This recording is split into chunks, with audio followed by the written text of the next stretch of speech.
Okay, so today we're going to talk about something that sounds, well, it sounds like it was ripped straight out of a sci-fi movie. We're talking about a new AI from Google DeepMind that can literally reconstruct a 3D scene, including the parts of it that it can't even see. Yeah, let's get right into it. So, that's the big question, isn't it? It sounds completely impossible. How can a computer model an object that's, hidden behind a couch, or just moves out of the frame for a second? That's the puzzle we're going to solve today. The official, kind of fancy term for this whole thing is 4D scene reconstruction. Now, before your mind jumps to wormholes and alternate universes, the 4D here is actually pretty simple. It's the three dimensions of space we all know, length, width, height, plus one more, time. And the researchers had this absolutely perfect analogy for the challenge. Think about it. Building a static 3D model is already tough, but trying to build one where every single piece is moving and changing over time, it's a whole other level of difficult. All right, so what does this AI actually do? Well, at its core, the idea is really straightforward. You feed it a totally normal video. Could be someone doing judo, a dog playing, whatever. And what comes out the other side is a dynamic, living, virtual version of that scene, a complete 3D point cloud that tracks everything as it moves. And this is what's just so mind-blowing about it. You have to remember, an AI is looking at a flat 2D video. It's just pixels, a bunch of numbers representing colors. And from that, it figures out the real spatial world. It understands what's close, what's far, and how it's all moving together in three-dimensional space. That is an incredible jump. Now, to be fair, this kind of 4D reconstruction isn't a brand new idea. People have been trying to do it for a while, but the old ways of doing it were, to put it mildly, a huge pain. It was this clunky process of trying to stick a bunch of different AIs together that honestly did not want to cooperate. So the old way looks something like this. You'd have one AI that was a specialist in figuring out depth. You'd have another one that was an expert at tracking motion. Then you'd have a third one just for figuring out where the camera was. And this was the worst part, you had this nightmare process called test time optimization, where a computer would just grind away for minutes, sometimes hours, basically trying to force these three different models to agree on a single version of reality so the whole thing didn't just, explode. And this quote from the researchers themselves just perfectly captures the vibe. It wasn't elegant. It wasn't a clean system. It was, in their own words, an abomination. This fragile, slow, patchwork mess that was a total headache to work with. But the new method, it's called D4RT, you can call it DART to sound cool, it just throws that entire old approach in the trash. Instead of that Frankenstein's monster of AIs, it uses a single unified model. And the result? Get this, it can be up to 300 times faster. We're not talking about a small improvement here. This is a total game changer. So how on earth does it get that kind of speed and consistency? Well, the researchers have this fantastic analogy to explain it, and it really makes it all click. Just think of a master carpenter and a whole team of magic elves.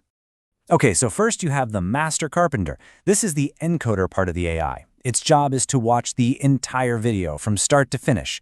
It takes in everything, past frames, present frames, future frames, to build this huge, comprehensive understanding of the whole scene. It's the project manager who has the complete blueprint in their head. And then you have the magic elves. This is the decoder. Instead of trying to build the entire, heavy scene all at once, the system asks millions of these tiny, independent workers a very simple question. Each elf's job is just to say, okay, where is this one specific point, this single screw at this one exact moment in time? The elf just looks at the master carpenter's plan and instantly puts the point where it needs to go. And here it is. This is the secret. This is the key to its ridiculous speed. The elves don't need to talk to each other. They don't need to coordinate or have meetings. Each one works completely on its own, which means you can have 10 elves, or 100, or 1,000,000 of them all working at the exact same time. The whole thing is massively parallelizationable, and that's why it is so incredibly fast. Okay, that explains the speed. I get it. But what about the whole seeing the unseen thing? What happens when an object gets occluded, when it disappears behind another object and the camera can't see it anymore? This is where our little elf would normally have a big problem. It's trying to place its point, its screw, but that part of the object is totally hidden from the camera's view. The elf is basically shouting, "Hey, the screw's gone. I can't build what I can't see." In older systems, this would leave a huge, ugly hole in the model. But remember our master carpenter, the encoder? It's seen the whole movie. it saw that screw 5 seconds ago before it went behind the couch, and it knows where it's going to pop out later. So the carpenter can just calmly tell the elf, relax, based on its path. Right now it is hiding exactly here. And boom! The AI uses that context from the timeline to accurately guess where things are, even when they're totally invisible. Now, this all sounds like pure magic, I know, but it is important to bring this technology back down to earth for a second. D4RT is an incredibly powerful new tool, for sure. But like any tool, it's got its pros and cons. It's not a silver bullet for every single job out there. So, how does D4RT actually stack up against other ways of doing 3D, like meshes or the super popular Gaussian splats? Well, when it comes to motion, D4RT is the absolute champ. And for speed, it's not even a contest. But it's not built for photorealism. That's where things like splats are still king. And since it just creates a cloud of what the researchers call unintelligent dots, you can't really edit it like you would with digital clay. It's a specialist tool, built for tracking motion and geometry with insane accuracy. So, why is this so important? Why should you care? Well, this isn't just a tiny step forward. A 300 times speed up in something this fundamental is a massive leap.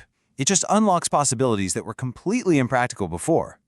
You can imagine the applications, right? Robotics, creating virtual worlds for games, insane new visual effects. But the ideas behind it are what's really key. So if you remember anything from this, let it be these 4 things. 1.